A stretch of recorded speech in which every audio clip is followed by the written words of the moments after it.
सिंह बहुत स्वागत करता हूं आपका मेरे चैनल में। जैसा दोस्तों मैंने आपने मेरे शॉर्ट्स देखे होंगे, उन शॉर्ट्स में मैंने आपको बताया था कि बहुत जल्दी ही हम कुंडली की विश्लेषण करने की एक सीरीज स्टार्ट करने जा रहे हैं। दोस्तों ये कुंडली देखने की जो सीरीज मैंने स्टार्ट की है, इसमें आप ये जानिए कि अगर आपने मेरे हर एक वीडियोस को बहुत ही ध्यान से देखा, कुंडली देखना एक कम्प्लीटली मैथमेटिकल टर्म है, ठीक है। अगर आप इस आज के इस वीडियो को, पहले वीडियो को भी देखते हैं, पूरा देखने के बाद आपको काफी हद तक जो बेसिक भाव है वो 90% आपको क्लियर हो जाएगा। ये स्टेप्स में बटे हुए हैं। स्टार्टिंग के 7-8 ऐसे वीडियोस होंगे, 10 ऐसे वीडियोस हैं जिससे आपको एक ओवरऑल बेसिक समझ में आ जाएगा और आप मेरी कंप्लीट ये सीरीज देखने के बाद खुद की कुंडली तो 100% देख सकते हैं, इसकी मैं गारंटी देता हूं। उसके लिए आपको किसी भी ज्योतिष के पास जाने की जरूरत नहीं है। इवन कि आप दूसरों की कुंडली भी देखना स्टार्ट कर सकते हैं और उनकी कुंडली पे भी अपनी विश्लेषण, अपनी राय उन्हें दे सकते हैं। और जैसे जैसे आप इन चीजों पे वर्क करेंगे, ये जानकारी आपकी और रिपीट होगी और पुख्ता होगी। मैं आज पूरी कोशिश करूंगा, क्योंकि मैंने YouTube पे बहुत सारे यहाँ पे वीडियोस देखे हैं जहां लोग वो बेसिक टर्म्स नहीं बताते, हमेशा कुछ ना कुछ अपने पास रख लेते हैं जिससे लोगों को कंफ्यूजन बना रहता है, वो टर्म्स छूट जाता है, इससे वो आगे प्रोसीड नहीं कर पाते, चीजों को कनेक्ट नहीं कर पाते। आप उस चीज के लिए बिल्कुल बेफिक्र रहिए। हम आज इस चीज पे बहुत ही डिटेल में चर्चा करने वाले हैं। तो चलिए जल्दी से स्टार्ट करते हैं। अगर आप मेरे चैनल पर नए हैं दोस्तों, तो ऐसे इन्फॉर्मेटिव वीडियो के लिए हम ऑलरेडी न्यूमरोलॉजी पे एक सीरीज बना चुके हैं।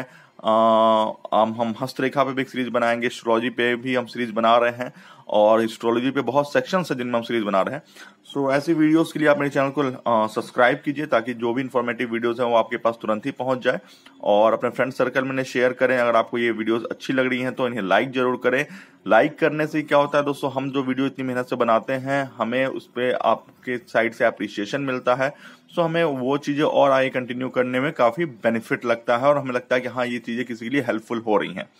और कोई भी इश्यू हो, इस वीडियो से रिलेटेड कोई भी क्वेश्चन हो आपका, तो कमेंट में जरूर पूछें, मैं आपको रिप्लाई करूंगा।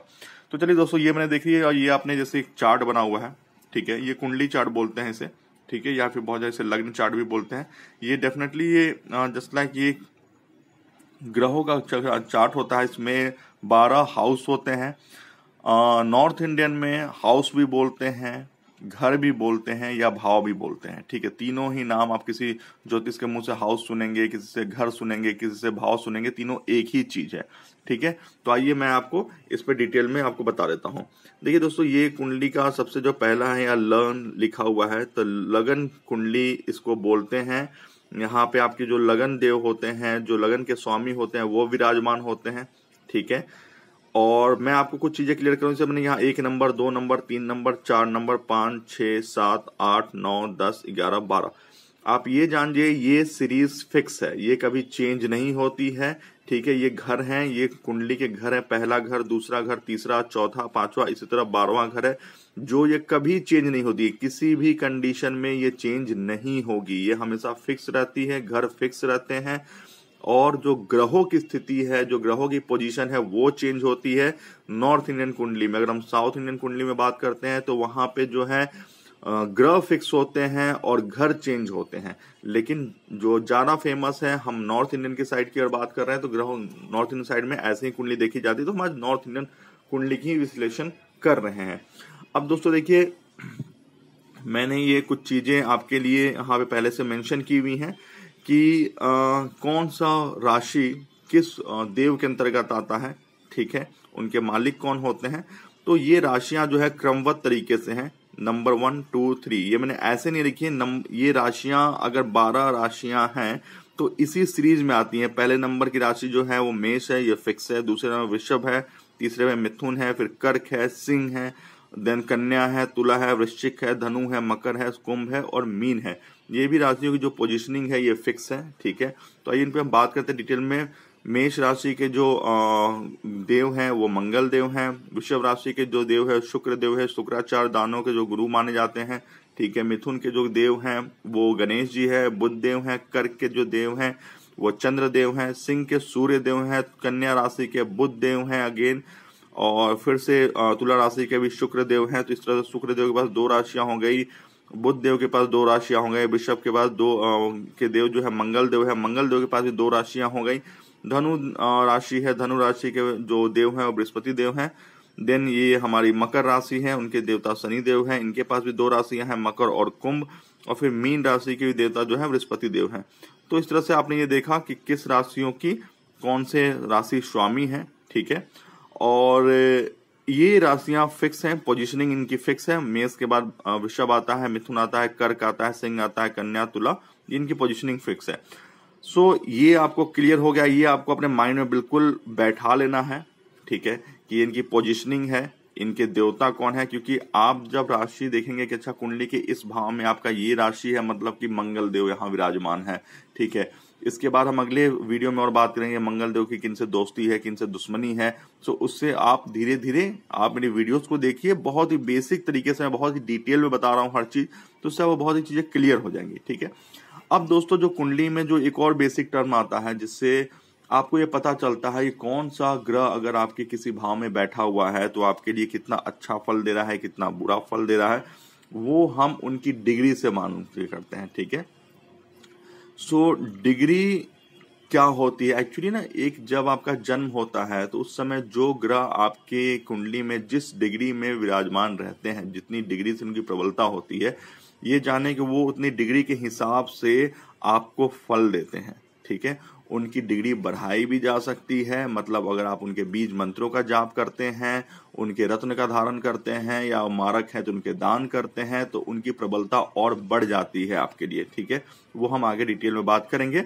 ओवरऑल मैं आपको यहाँ पे डिग्रियों की नॉलेज दे दूं।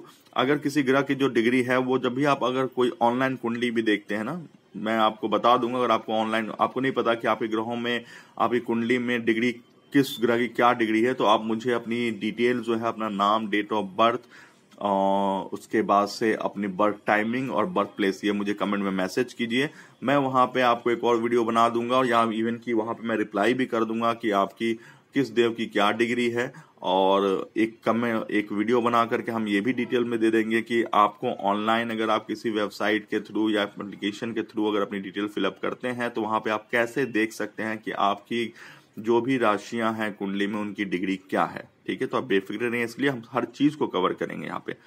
सो ये जो पहला है देखिए, 0 से 6, 0 से 6 अगर होता है तो ये बाल अवस्था मानी जाती है। और इसमें कोई भी ग्रह अगर बाल अवस्था में है, मतलब उसकी डिग्री 0 से 6 के बीच में है, तो आपको 25% रिजल्ट देता है। मतलब अगर मैं आपको 100% दे सकता हूं, मेरे पास 100 रुपए है, मैं 100 रुपए दे सकता हूं, तो मैं उसका 25 रुपए ही आपको दूंगा, 25% रिजल्ट देता है। उसी तरह कोई भी ग्रह अगर आपकी कुंडली में 6 से 12 की पोजीशन में उसे तो युवा अवस्था बोलते हैं, उस केस में 50% रिजल्ट देता है आपके लिए पॉजिटिव।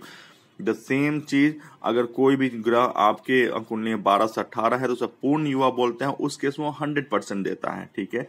देन अगर आपके कुंडली में कोई भी ग्रह 18 से 24 की पोजीशन में है, देन उसे पौड़ अवस्था बोलते हैं, उस केस में वो हमें 50% का रिजल्ट देता है। अगेन 24 से 30 है तो वृद्ध अवस्था मानी जाती है, और उस केस में हमें फिर से 25% का रिजल्ट देता है। एक और इम्पॉर्टेंट बात दोस्तों, अगर कोई भी ग्रह आपकी कुंडली में 0, 1 या 2 की डिग्री में है, ठीक है, तो उस केस में जो रिजल्ट होता है 0% मानते हैं। और दूसरा केस जो आता है वो अगर हम देखें कि 29 से 30 के बीच में भी और कोई ग्रह है, ठीक है, तो उस केस में भी हम उसे ये क्या कहते हैं 0% ही वो हमें रिजल्ट देता है दोस्तों, ठीक है। अब दोस्तों हम बात करेंगे यहाँ पे कि ये जो हम देख रहे हैं, ये मेरे ख्याल से आपने ये चीजें समझ ली होंगी। राशियों के देवता कौन है, ये पोजीशनिंग फिक्स होती है, ठीक है। डिग्री अगर आपके कौन सा राशि जन्म के टाइम में किस डिग्री में बैठा हो, किस डिग्री के साथ था, और डिग्री के हिसाब से क्या आपको फल देगा वो भी मैंने आपको बता दिया, ठीक है। मैंने आपको ये भी समझा दिया है कि ये जो आपका कुंडली का जो चार्ट है, जो घर भाव है, ये आपका फिक्स होता है, ये आपके बदलते नहीं है, ठीक है। ये आपके हमेशा ही फिक्स रहते हैं। सो दोस्तों अब हम बात कर लेते हैं कि पहला घर, हर जो घर है ना दोस्तों, ये कुछ ना कुछ चीजों के कारक होते हैं, मतलब ये कुछ रिप्रेजेंट करते हैं, ठीक है। जैसे पहले घर से हम क्या देखते हैं, पहले घर से हम आपके रंग को देखते हैं, रूप को, आकार को, चरित्र को और स्वभाव को देखते हैं। जो भी यहाँ देवता बैठे होंगे, जैसे सपोज कीजिए बुद्ध देवता यहाँ बैठे हुए हैं, ठीक है, तो यहाँ पे दिखने में भी आप अच्छे होंगे। और लगन देवता, अगर आपके लगन चार्ट के अगर आपके मालिक बुद्ध देवता है, फर्स्ट हाउस में अगर आपके बुद्ध देवता बैठे हैं, तो यहाँ से आपके रंग रूप की देखी जाती है, दिखने में भी आप सुंदर होंगे। साथ ही साथ आप बहुत ही बुद्धिमान होंगे, बोलना आपको बहुत पसंद होगा, दूसरे के लिए आपको दूसरों की जो बातें हैं, ठीक है, आप बोलने में बहुत आगे रहेंगे, आपको एक्सप्लेन करना चीजें पसंद आती होंगी, दूसरों को समझाना पसंद आता होगा। तो ये बुद्ध देवता का कुछ चरित्र हैं, मतलब बुद्ध देवता कारक हैं, जो अगर किसी के लग्न में बैठे हों तो वो इंसान में ऐसा स्वभाव देखा जाता है। तो पहले घर से हम जो है व्यक्ति के रंग, रूप, आकार, चरित्र और स्वभाव की विशेषता देखते हैं, ठीक है। उसी तरह जो दूसरा घर होता है दोस्तों, वो दूसरा घर जो है हमारा कहीं ना कहीं हम उससे अपने रिश्तेदारों का, परिवार वालों का, वाणी का, भाग्य, भाषा शैली का, धन स्थान का, लाभ स्थान का, मतलब इसे मनी सेविंग का भी हाउस माना जाता है। ये बहुत इंपॉर्टेंट है, ठीक है। इसमें हम लाभ स्थान का, मनी सेविंग का घर देखते हैं इसे, ठीक है। रिश्तेदारों का होता है, परिवार वालों का होता है ये घर। अब हम बात करते हैं दोस्तों कि हम तीसरा घर, अगर तीसरा घर है तो उससे हम क्या देखते हैं। ये जो हमारा तीसरा घर है, इससे दोस्तों हम एक्स्ट्रा मेहनत का, ये निगेटिव घर कहीं ना कहीं कहा जाता है, क्योंकि तीसरा घर बहुत ज्यादा मेहनत करवाता है। जब भी कोई ग्रह इस घर में आके बैठता है तो आपसे बहुत ज्यादा मेहनत करवाता है, इसलिए इसे किसी केस में नेगेटिव हाउस भी हम मानते हैं, ठीक है।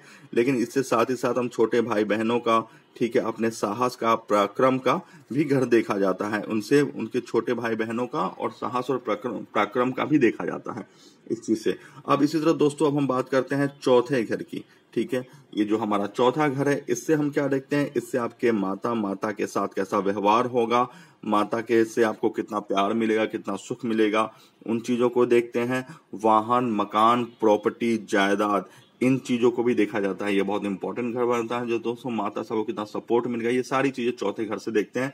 अब हम बात कर लेते हैं दोस्तों पांचवें घर से। पांचवें घर से हम क्या देखते हैं, पांचवें घर से हम देखते हैं दोस्तों, ये हमारा शिक्षा का, ज्ञान का, संतान के साथ आपका कैसा व्यवहार होगा, वो आपके साथ कैसा व्यवहार करेंगे, ये चीजें हम देखते हैं यहाँ से। आपके खुद का ज्ञान, कितने नॉलेजेबल होंगे आप, कितनी बुद्धि आपकी तीव्र होगी, इन चीजों का भी देखते हैं हम। साथ ही साथ इससे हम लव अफेयर का भी देखते हैं। ये जो पांचवा घर है, इससे हम लव अफेयर की भी चीजें देखते हैं। अब दोस्तों हम बात करते हैं छठे घर पे। छठे घर पे हम क्या देखते हैं, छठे घर पे क्या होता है दोस्तों, ये घर निगेटिव मानते हैं आप, ये जान जाइए। ये घर में क्या है कि बैंक लोन, कर्जा, संतान के साथ व्यवहार, इस घर से भी देखते हैं, ठीक है। सॉरी, संतान के साथ व्यवहार कर रहा हूं, माफ करें।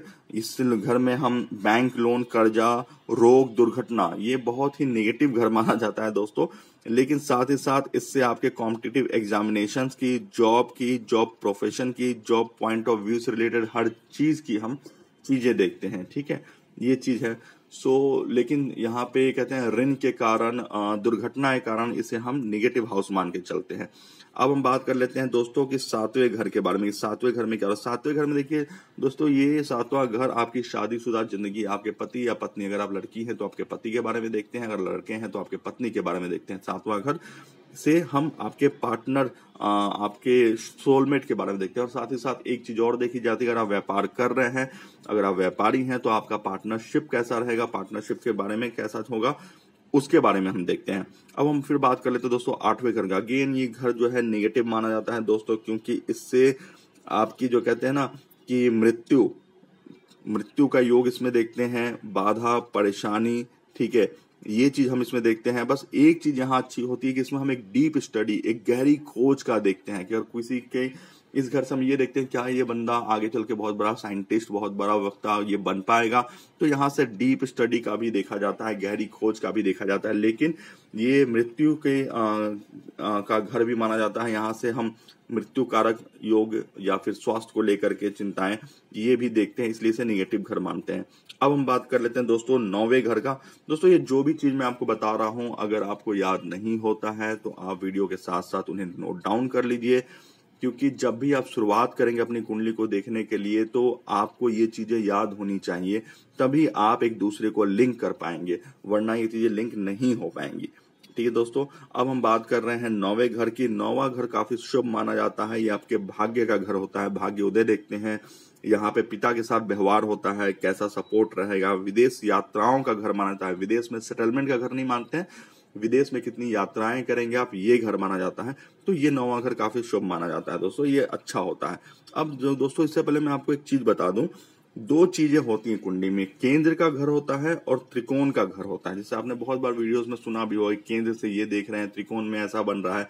तो केंद्र का क्या क्या घर होता है? केंद्र में होता है पहला, चौथा, 7वां और 10वां। ये जो है एंगल, आप इसको ऐसे समझिए, ये आपके केंद्र के घर है। ठीक है दोस्तों, पहला, चौथा, 7वां और 10वां, ये काफी शुभ माना जाता है, ये काफी अच्छे घर माने जाते हैं। केंद्र काफी इंपॉर्टेंट है, जैसे हम आगे डिटेल बात करेंगे तो आपको ये चीजें समझ में आ जाएंगी। अब हम बात करते हैं त्रिकोण के घर के बारे में। उसमें होता है पहला, 5वां और 9वां, ये त्रिकोण का घर है दोस्तों। ठीक है, पहला, 5वां और 9वां। अब आइए दोस्तों, अब हम बात कर लेते हैं अपने 10वें घर के बारे में, कि इससे हम किस चीज के बारे में जानते हैं, क्या देखते हैं, क्या नहीं देखते हैं। ठीक है, ये माना जाता है दोस्तों कि आपके, एक तो ये सबसे बड़ी बात है कि आपका केंद्र का घर है। ठीक है, उसके बाद से कैसा काम करेगा बंदा, जॉब करेगा, बिजनेस करेगा, व्यापार करेगा तो कैसा व्यापार होगा, जॉब करेगा तो कैसा जॉब होगा, ये हम देखते हैं इस घर से। ठीक है, इवन के साथ साथ ही आपके शोहरत का कितना नाम फ्रेम होगा लाइफ में आपकी, उसको देखते हैं, और कितना आपको मान सम्मान की प्राप्ति होगी इस जीवन में, वो भी देखा जाता है। ठीक है दोस्तों, अब हम बात करते हैं 11वें घर का। ये काफी शुभ मानते हैं दोस्तों, इसे ये लक्ष्मी भाव का घर माना जाता है, इनकम का होता है, लक्ष्मी माता का घर मानते हैं, इनकम का घर माना जाता है 11 नंबर को। अब हम बात कर लेते हैं 12 नंबर को। ये अगेन दोस्तों नेगेटिव हाउस मानते हैं, बिकॉज इससे आपके जेल यात्रा, अगर आपकी जिंदगी में कभी आपको जेल जाना पड़े तो उसका देखते हैं यहाँ से। ये आपको व्यय का घटक माना जाता है, कितना ज्यादा खर्चा ये कराएगा, कोर्ट केस, मतलब कि पुलिस, कोर्ट केस, कचहरी, सबका ये घर मानते हैं, सारी चीजें यहाँ से देखते हैं। ठीक है, पति पत्नी में कितना, मतलब कितना बनेगा, उनके साथ कौन, कितने समय आप रह पाएंगे, ये सारी चीजें यहाँ से देखते हैं। ठीक है, उनमें कैसा व्यवहार होगा, कैसा व्यवहार नहीं होगा। साथ ही साथ ये खर्चों का भी हाउस मानते हैं। ठीक है, यहाँ से खर्चों का भी देखते हैं, बहुत ज्यादा खर्चे होंगे नहीं होंगे, ये चीजें देखी जाती है। और एक यहाँ चीज देखी जाती है कि विदेश में सेटलमेंट की चीजें देखी जाती हैं यहाँ दोस्तों। ठीक है, तो ये सारी बातें मैंने दोस्तों आपको बताई। ठीक है, ये सारी 12 हाउस हैं, और 12 हाउसों में हम क्या क्या देखते हैं आज हमने अपनी इस वीडियो में दोस्तों डिटेल में डिस्कशन किया है। 12 घर होते हैं जो फिक्स होते हैं, जो चेंज नहीं होते हैं। हर एक घर का चीजें क्या क्या है, किस घर को किस चीज के लिए स्वामित्व दिया गया है, वो कैसे किस चीजों को देखते हैं। जैसे पहला घर क्या एक्सप्लेन करता है, दूसरा क्या एक्सप्लेन करता है, ये चीजें आज हमने देखी। साथ ही साथ दोस्तों हमने ये सारी राशियां देखी हैं, राशियों के कौन से देवता हैं वो देखा है, और ये हमारी जो कुंडली की जो डिग्री होती है राशियों की, वो हमने देखी है। तो उम्मीद करता हूं ये चीजें आपको क्लियर हो गई होंगी, समझ में आ गई होंगी। इसी के साथ दोस्तों अब हम अपनी अगली वीडियो में इन चीजों को कनेक्ट करते हुए आगे की चीजों में बात करेंगे। ठीक है, आई होप कि आपको ये बेसिक चीजें समझ में आई होंगी। धीरे धीरे हम वीडियोस बनाएंगे, छोटे छोटे वीडियोस में चलेंगे, ताकि हम पूरी तरह से बेसिक चीजें कवर कर सकें। ठीक है दोस्तों, अगर आपको ये वीडियो अच्छी लगी हो, इन्फॉर्मेटिव लगी हो, तो आप इसे लाइक करें, सब्सक्राइब करें मेरे चैनल को, और अपने दोस्तों के साथ शेयर करें। तब तक के लिए धन्यवाद। बहुत जल्दी मिलते हैं दूसरे वीडियो के साथ। धन्यवाद।